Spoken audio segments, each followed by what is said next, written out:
करी गई प्राण प्रतिष्ठा।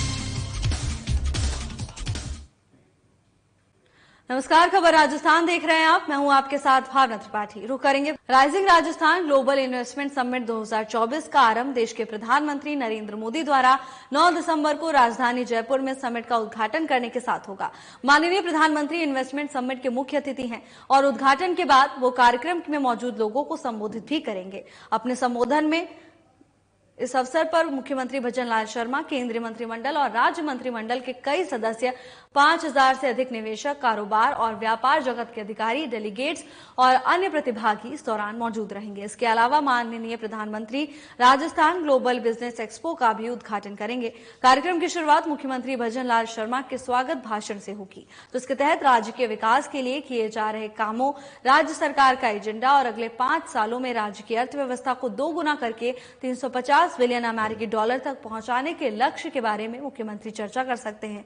Rising Rajasthan global investment summit 2024 से पहले 30 लाख करोड़ रुपए के निवेशक प्रस्तावों के लिए एमओयू किए जा चुके हैं।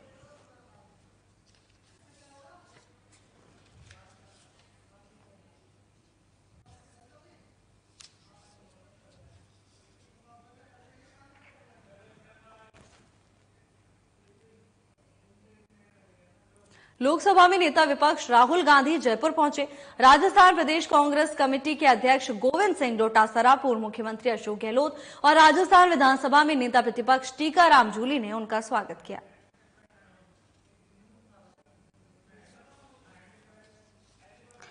नेता प्रतिपक्ष राहुल गांधी जयपुर पहुंचे, जहां राजस्थान प्रदेश कांग्रेस कमेटी के अध्यक्ष गोविंद सिंह डोटासरा और पूर्व मुख्यमंत्री अशोक गहलोत, इसके साथ ही राजस्थान विधानसभा में नेता प्रतिपक्ष टीकाराम जूली उनके स्वागत के लिए पहुंचे। तस्वीरें जयपुर से हैं, जहां नेता प्रतिपक्ष राहुल गांधी जयपुर दौरे पर रहे। राजस्थान प्रदेश कांग्रेस कमेटी के अध्यक्ष और तमाम कांग्रेस नेता, पूर्व मुख्यमंत्री अशोक गहलोत, इसके साथ ही राजस्थान विधानसभा में नेता प्रतिपक्ष टीकाराम जूली भी इस दौरान उनका स्वागत करने के लिए मौजूद रहे। फूलों का बुके देकर राहुल गांधी का स्वागत किया गया।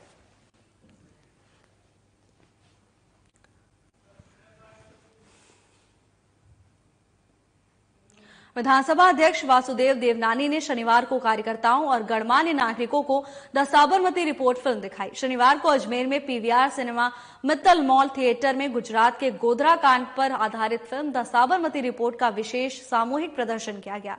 इस कार्यक्रम में कार्यकर्ता, क्षेत्र के गणमान्य नागरिक और विभिन्न सामाजिक संगठनों के प्रतिनिधि उपस्थित रहे।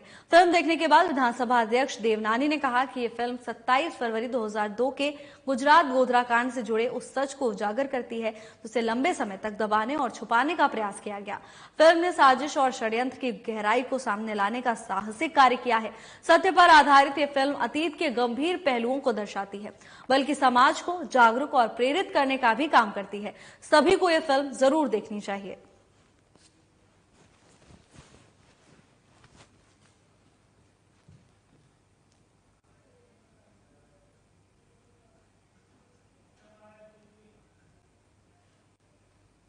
बीजेपी प्रदेश अध्यक्ष मदन राठौड़ ने rising Rajasthan global investment summit की सफलता को लेकर कहा कि राजस्थान की जनता के साथ उद्यमियों में उत्साह देखने को मिल रहा है।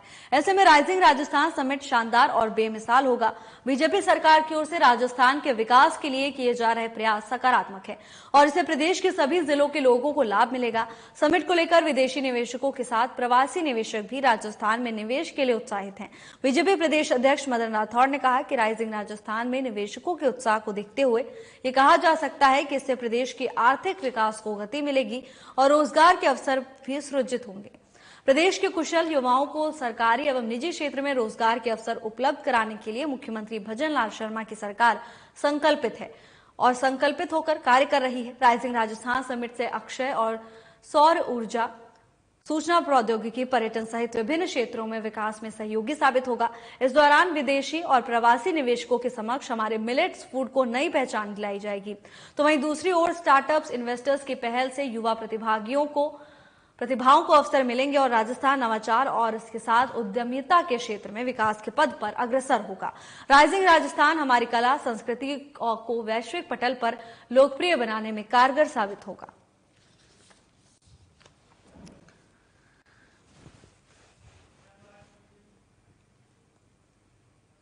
गृह राज्य मंत्री जवाहर सिंह बेडम ने शनिवार को राजसमंद जिले के देवगढ़ क्षेत्र का दौरा किया और अर्जुनगढ़ गांव में जनसंवाद कार्यक्रम आयोजित किया। इस दौरान उन्होंने ग्रामीणों की समस्याएं सुनी और संबंधित अधिकारियों को मौके पर ही समाधान करने के निर्देश भी दिए। उन्होंने कहा कि जनता की समस्याओं को संवेदनशीलता के साथ त्वरित समाधान सुनिश्चित किया जाए। उन्होंने अर्जुनगढ़ स्थित श्री देव नारायण मंदिर में दर्शन कर उनका आशीर्वाद प्राप्त किया। इसके बाद सामाजिक समर्पण का परिचय देते हुए एक निर्धन परिवार के घर पहुंचकर भोजन ग्रहण किया और समाज के सभी तबकों को साथ लेकर चलने का संदेश भी दिया। जिले में पधारने पर मंत्री का जनप्रतिनिधियों की ओर से भव्य स्वागत किया गया।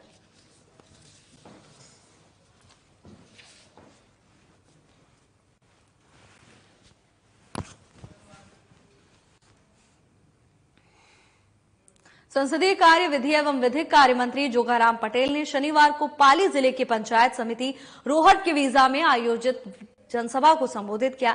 इस अवसर पर पटेल ने कहा कि मुख्यमंत्री भजन लाल शर्मा के नेतृत्व में प्रदेश सरकार का लक्ष्य विकसित एवं राजस्थान का निर्माण करना है। इस दिशा में राज्य सरकार ने एक वर्ष में अनेक उपलब्धियां हासिल की। राइजिंग राजस्थान समिट प्रदेश के औद्योगिक विकास में मील का पत्थर साबित होगा। इसके साथ ही पटेल ने कहा कि प्रदेश के समग्र आर्थिक विकास को समर्पित rising Rajasthan global investment summit होने वाली है। इस समिट से पूर्व सभी विभागों और जिलों में इन्वेस्टर मीट में लगभग 21 लाख करोड़ रुपए से अधिक एमओयू साइन हो चुके हैं। इस आयोजन से प्रदेश भर में निवेश के अनुकूल वातावरण निर्मित हुआ है, जो राजस्थान के औद्योगिक विकास में मील का पत्थर साबित होगा।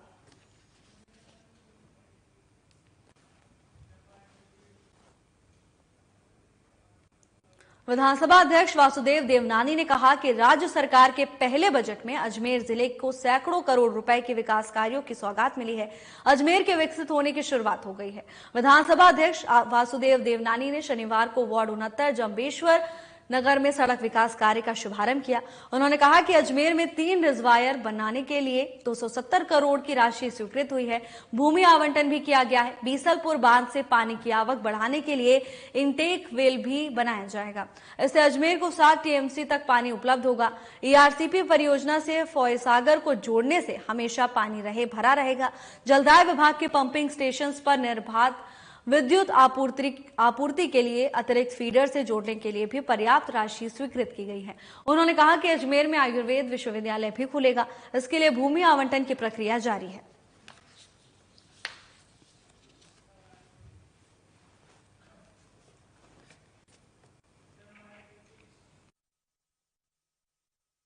केंद्रीय कृषि राज्य मंत्री और अजमेर सांसद भागीरथ चौधरी ने शनिवार को संसद के शीतकालीन सत्र के अवकाश के दौरान अपने संसदीय क्षेत्र में प्रवास करते हुए किशनगढ़ स्थित अपने निवास स्थान पर जन सुनवाई का आयोजन किया।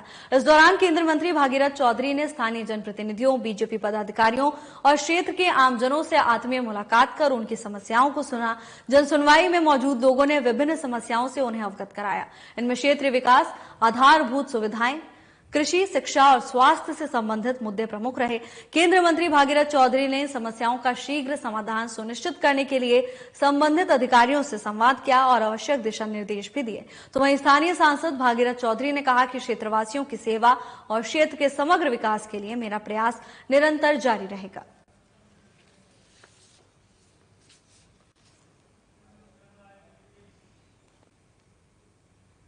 राजस्थान सरकार के कैबिनेट मंत्री कर्नल राज्यवर्धन राठौड़ ने जयपुर के अल्बर्ट हॉल में आयोजित ऑनर रन दौड़ का फ्लैग ऑफ कर शुभारंभ किया। यह विशेष दौड़ भारतीय सेना के शौर्य और सम्मान को समर्पित थी और शूरवीरों के नाम आयोजित की गई थी। दौड़ का मुख्य उद्देश्य भारतीय सेना के वीरों की बहादुरी को सम्मानित करना है, जो देश की सुरक्षा और गौरव के लिए अपनी जान की आहुति देते हैं। कर्नल राठौड़ ने इस अवसर पर भारतीय सेना के शौर्य को सलाम करते हुए सभी प्रतिभागियों को इस ऐतिहासिक आयोजन में भाग लेने के लिए प्रेरित किया। प्रधानमंत्री नरेंद्र मोदी के नेतृत्व में भारतीय सेना को आधुनिक और मजबूत बनाया गया है, जिससे देश की सुरक्षा को नई ऊंचाइयां मिली हैं।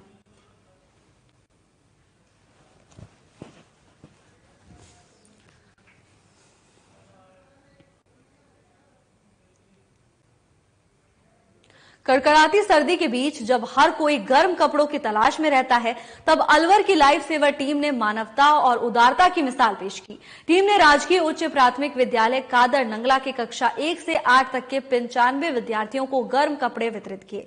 बच्चों को ठंड से राहत मिलने के साथ ही उनके चेहरों पर जो मुस्कान आई, उसने पूरे विद्यालय के माहौल को खुशनुमा बना दिया। ये दिल छूने वाला कार्यक्रम विद्यालय के प्रार्थना स्थल पर आयोजित हुआ।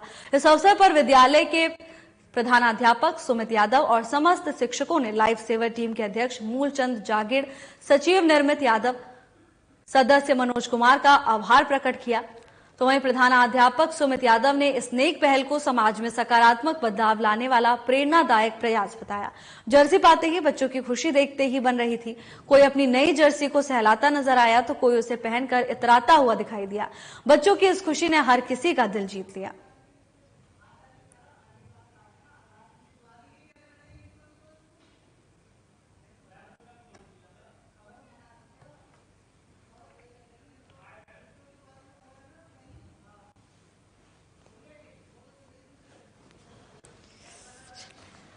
वितरण का कार्यक्रम किया गया है। बच्चों के स्वास्थ्य को देखते हुए और आगामी सर्दियां स्टार्ट होने वाली हैं, तो उसको देखते हुए एक लाइफ सेवर टीम की तरफ से ये इनिशिएटिव लिया गया कि बच्चों को राजकीय प्राथमिक विद्यालयों को जर्सी वितरण किया गया, जिसमें सभी भामाशाह और समाज सेवियों के सहयोग से, हम तो मात्र एक जरिया हैं, बाकी सब भामाशाह और सहयोगियों ने ही सहयोग किया है। तो और हमारे अध्यक्ष महोदय हैं श्री मूलचंद जांगीर जी, हमारे प्रेरणा स्रोत भी वही है और ये सारा कार्य हम उन्हीं की देखरेख और उनके मार्गदर्शन में ही करते हैं। लाइफ सेवर टीम का मुख्य उद्देश्य है रक्तदान क्षेत्र, स्वैच्छिक रक्तदान को बढ़ावा देना और हमारा मूल उद्देश्य और हम जिस मुहिम को छेड़ रखा है वो यही है कि हर व्यक्ति अपने जीवन में किसी भी खास दिन, शादी, विवाह समारोह, अपने प्रियजन, किसी की पुण्यतिथि, जन्मदिन, उत्सव पर 1 यूनिट किसी भी अपने नजदीकी गवर्नमेंट ब्लड बैंक में जाके स्वैच्छिक रक्तदान करे, क्योंकि रक्त एक ऐसी जरूरत है कि जो जरूरत के टाइम जब पता पड़ता है तो कोई भी साथी साथ नहीं देता है और अभी तक कोई भी ऐसा मेडिकल क्षेत्र में कोई टेक्नोलॉजी नहीं आई है जो रक्त को बना सके। तो हमारा सभी से निवेदन है, आप सबसे हाथ जोड़ के निवेदन है कि आप साल में 1 या 2 बार स्वैच्छिक रक्तदान जरूर करें। विभाग के प्रमुख शासन सचिव गायत्री राठौड़ ने शनिवार को एसएमएस अस्पताल के अकादमिक सभागार में आयोजित राज्य स्तरीय समारोह में टीबी मुक्त भारत के लिए 100 दिवसीय अभियान का शुभारंभ किया। यह अभियान राज्य के 5 जिलों बारां, कोटा, झालावाड़, हनुमानगढ़ और राजसंद जिलों में संचालित किया जाएगा। इसके तहत 100 दिन तक निक्षय शिविरों का आयोजन किया जाएगा। राठौड़ ने कहा कि इस अवसर पर यह अभियान देश और प्रदेश को टीबी मुक्त करने की दिशा में एक महत्वपूर्ण कदम है। टीबी मुक्त राजस्थान के लक्ष्य की प्राप्ति को लेकर आगामी 3.5 माह तक प्रदेश भर में सघन अभियान चलाकर राज्य में सर्वे से छूटे रोगियों को चिन्हित कर उपचारित किया जाएगा। साथ ही 15 दिसंबर से आयोजित किए जा रहे मुख्यमंत्री आयुष्मान आरोग्य शिविर में भी टीबी मुक्त भारत से संबंधित गतिविधियां आयोजित की जाएंगी।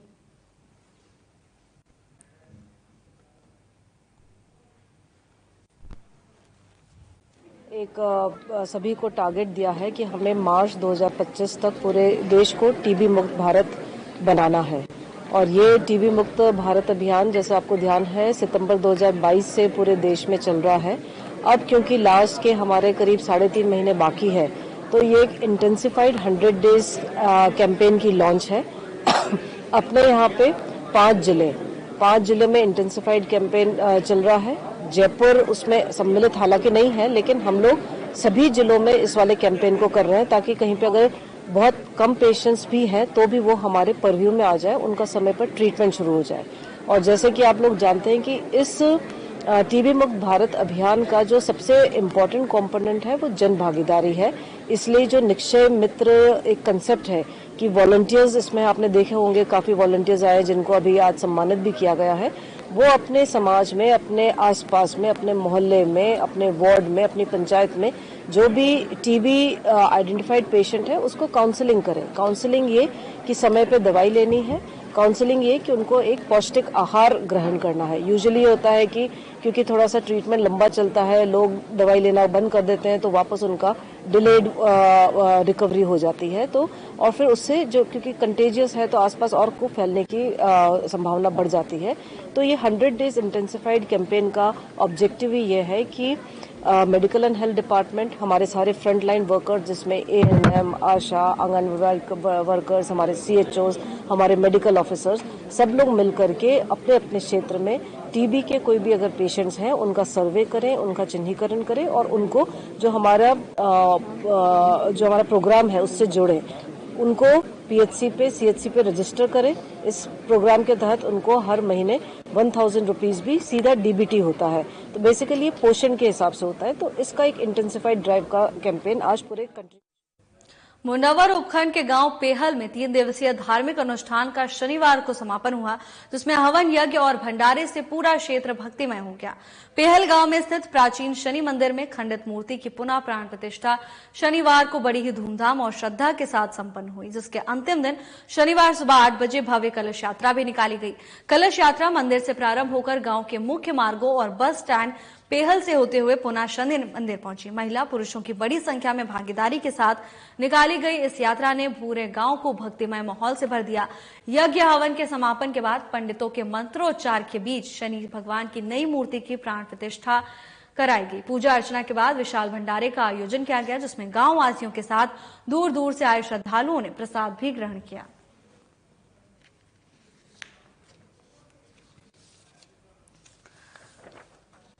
मुंडावर के गांव पेहल में 3 दिवसीय धार्मिक अनुष्ठान का समापन हुआ, जिसमें हवन यज्ञ और भंडारे से पूरा क्षेत्र भक्तिमय हो गया। आपको बता दें कि पेहल गांव में स्थित प्राचीन शनि मंदिर में खंडित मूर्ति की पुनः प्राण प्रतिष्ठा शनिवार को बड़ी ही धूमधाम से की गई, जिसमें भारी संख्या में श्रद्धालुओं ने हिस्सा लिया। इसके साथ ही कलश यात्रा भी निकाली गई। शहर के विभिन्न मार्गों से होते हुए मुख्य बस स्टैंड पर होते हुए पुनः शनि मंदिर पहुंची।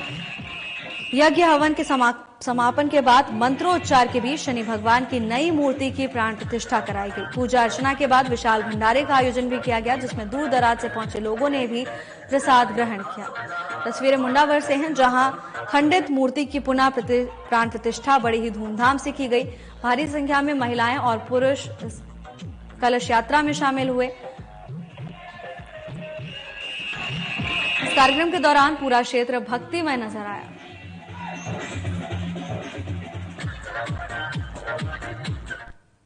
डिस्कॉम चेयरमैन और जयपुर डिस्कॉम के प्रबंध निदेशक आरती डोगरा शनिवार को विद्युत भवन में जयपुर डिस्कॉम के सभी 20 सर्कल से आए फीडर इंचार्जों के साथ संवाद किया।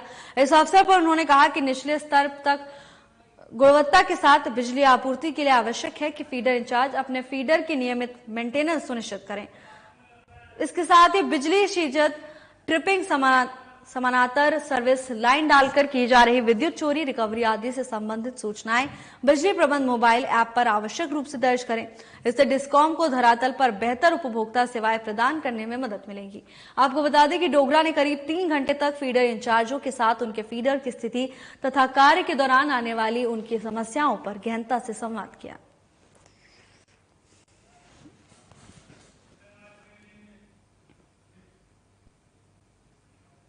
एक छोटे से ब्रेक के लिए रुकेंगे, जल्द हाजिर होंगे ब्रेक के बाद।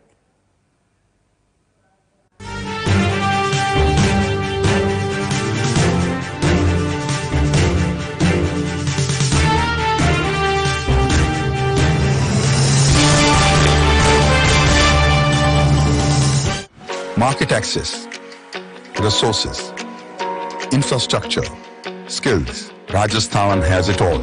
With the vision of PM Narendra Modi and CM Bhajanlal Sharma, explore endless opportunities at the Rising Rajasthan Global Investment Summit. Register today.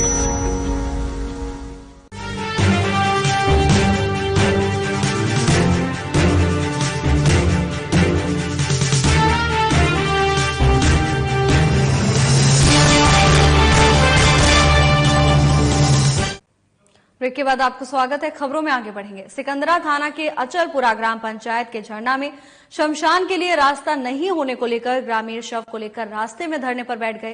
ग्रामीणों की मांग है कि शमशान जाने के लिए राजस्व रिकॉर्ड में कोई रास्ता दर्ज नहीं है, जिसके कारण भारी परेशानियों का उन्हें सामना करना पड़ रहा है और प्रशासन को बार बार अवगत कराने के बाद भी कोई समाधान नहीं हो रहा।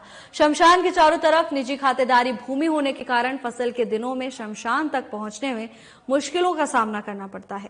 कस्बा निवासी महिला नहनी देवी पत्नी लाल चंद बहरवा का शनिवार को निधन हो गया। जिसके अंतिम संस्कार करने जाने के लिए कोई स्थायी रास्ता नहीं होने के कारण परिजन और ग्रामीण शव को रास्ते में लेकर धरने पर बैठ गए।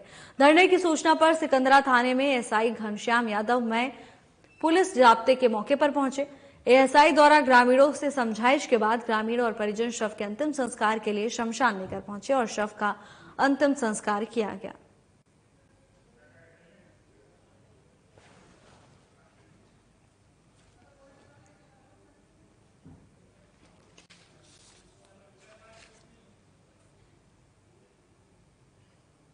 राज्यपाल हरिभाऊ बागड़े से बगरू विधायक डॉक्टर कैलाश वर्मा ने शिष्टाचार मुलाकात की। इस दौरान विधायक वर्मा ने राज्यपाल हरिभाऊ बागड़े का बगरू प्रिंट का दुपट्टा और जुगल दरबार की तस्वीर भेंट कर उनका स्वागत किया।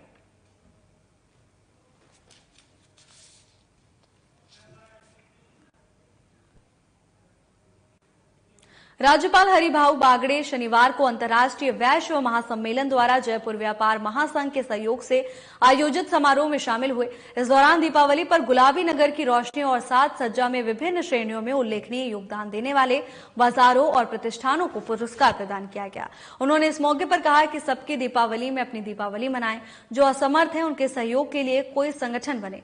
गरीब और कमजोर कल्याण के साथ उनके यहाँ भी पर्व की रोशनी हो, ऐसी व्यवस्था सब मिलकर सुनिश्चित करें। उन्होंने इस अवसर पर सम्मानित हुए व्यावसायिक संस्थानों से प्रेरणा लेकर गुलाबी नगरी को स्वच्छ सुंदर रखने के लिए सभी को कार्य करने का आह्वान किया। बागड़े ने कहा कि अपने लिए सभी कार्य करते हैं, परंतु जीवन की सार्थकता इसमें है कि हम दूसरों के सुख और संतोष के लिए भी कार्य करें। उन्होंने जयपुर को धर्म और आध्यात्म की छोटी काशी बताते हुए यहाँ सामूहिक रूप से उत्सव धर्मिता से त्योहार मनाने की परंपरा की भी सराहना की है।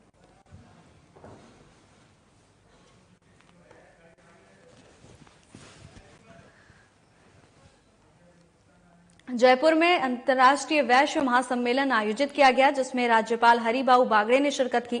इस दौरान उन्होंने जनता को संबोधित किया और लोगों से अपील की है कि अपने साथ साथ दूसरों का भला करने के लिए भी हमेशा आगे रहें। जयपुर में वैश्य महासम्मेलन आयोजित किया गया, जिसमें राज्यपाल हरिभाऊ बागड़े शामिल हुए।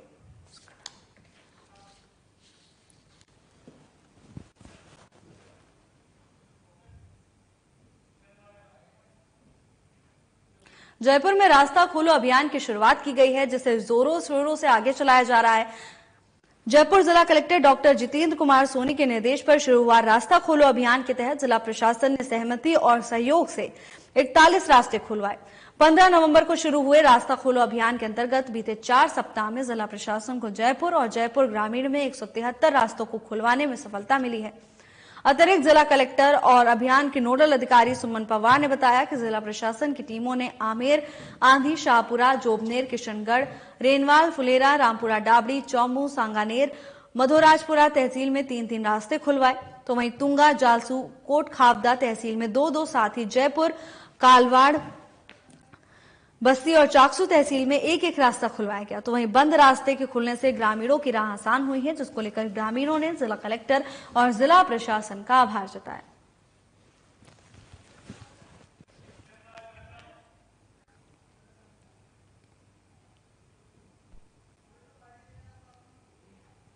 फिलहाल के लिए बस इतना ही। जल्द हाजिर होंगे नई अपडेट्स के साथ। नमस्कार।